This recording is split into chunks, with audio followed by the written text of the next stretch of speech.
အားလုံးပဲ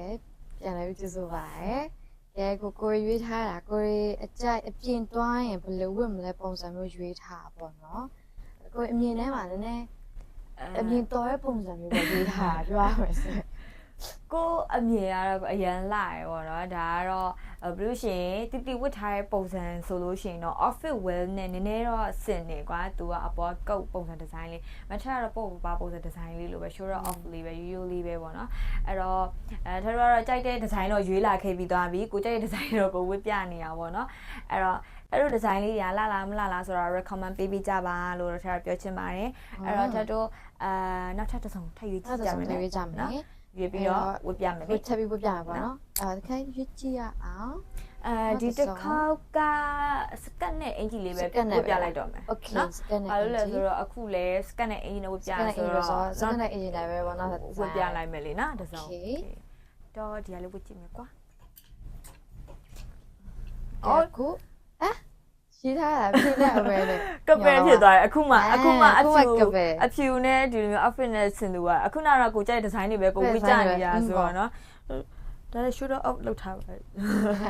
shoulder up ကိုပိုကြိုက်တယ်ကွာသူဒီဇိုင်းကတော့2မျိုးပေါ့ဘယ်လိုဝတ်ရတယ်ဒီမျိုးတက်ဝတ်ချင်လဲရတယ်ကွာshoulder up လောက်ချင်လဲရတယ်အဲ့တော့ကျွန်တော်က shoulder up ပုံစံဒီဇိုင်းကြိုက်တယ်အဲ့လိုမျိုးကဲအဲ့တော့တီနဲ့ရွေးရတော့ကပယ်တော့ဖြစ်သွားပြီအဲ့တော့ try လိုက်မယ် try ပြီးတော့တင်ထည့်လိုက်ခဲ့မယ် okay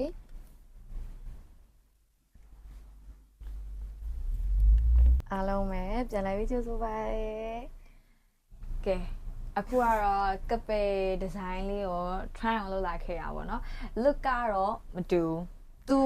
တော့တူတယ်မတူဘူးအဲ့လိုဖြစ်ဘယ်လိုဆိုတော့ထက်ရဲ့ဒီဇိုင်းကကြောင့်လေပင်အပိတ်ပုံစံသွားတယ်ကိုရီးယားဒီဇိုင်း look တော့သွားတယ်ဘာလို့ကိုရီးယားမှလေးကြတော့ဘယ်လိုဝတ်လဲဆိုရင်လေပင်အပိတ်လေးဝတ်တာများတယ်လေနော်အဲ့လိုဒီဇိုင်းလေးတော့ဖြစ်သွားတယ်တီကကြတော့အခုနောက်ဝတ်လိုက်တော့ကပယ်တော့ဖြစ်တယ်ဒါပေမဲ့အရာတော့မတူဘူးနော် shoulder up ပုံစံဒီဇိုင်းလေးတော့သွားတယ် crop top လေးပေါ့နော် နောက်ပြီးမထက်အင်ဂျာဘာမိုက်လဲဆိုတော့နောက်ကကြောကဆိုင်အလှလေးနဲ့ပေါ့နော်ဒီလိုကြောဆိုင်မျိုးအဲ့လိုမျိုးပြီးတော့ तू ကကြတော့လေပင်အပိတ်ဆိုတော့သပင်ဘယ်လိုလဲသပင်မချဘဲနဲ့ကွာသပင်လေးကိုထုံးပြီးတော့ဒီမျိုးအရှိချရင်တော့ပို့ပြီးတော့ပေါ်တယ်ကွာအဲ့လက်ကိုပို့ပေါ်တယ်အဲ့တော့ကိုရီအကြိုက်ကိုတော့ကိုရီဝတ်ပြီးသွားပြီအဲ့တော့နောက်ထပ်dress လေးတွေဘောင်းဘီလေးတွေကို try အောင်ပြန်ထပ်လုပ်ပြအောင်မယ်အဲ့တော့ထည့်ပေးကြမယ်လေနော်ထည့်ပေးကြဆက်ပြီးရင်ဒီစကတ်ရဲ့အကြိုက်ဆုံးချက်ပြောပြမယ်အိတ်ကပါအိတ်ကပါရဲကြိုက်တာအိတ်ကလေးနဲ့ဆိုတော့ဒီဇိုင်းနဲ့ထုတ်လို့ရတယ်ဒီဇိုင်းထုတ်လို့ရတယ်ဒီဇိုင်းထုတ်လို့ရတယ်โอเคနှစ်ဖက်လားတစ်ဖက်မဟုတ်တစ်ဖက်ပဲเนาะဒီဇိုင်းဒီဇိုင်းဒီလိုမျိုးလေးအဲ့တော့ဒီဇိုင်းထည့်ရွေးကြမယ်ထည့်ရွေးမယ်အဲ့တော့ရွေးကြအောင်မှာမို့လို့တကြနောက်တဲ့ဗီဒီယိုလေးမှာထည့်စောင့်ကြည့်ပေးနော်ကဲအားလုံးပဲတတာ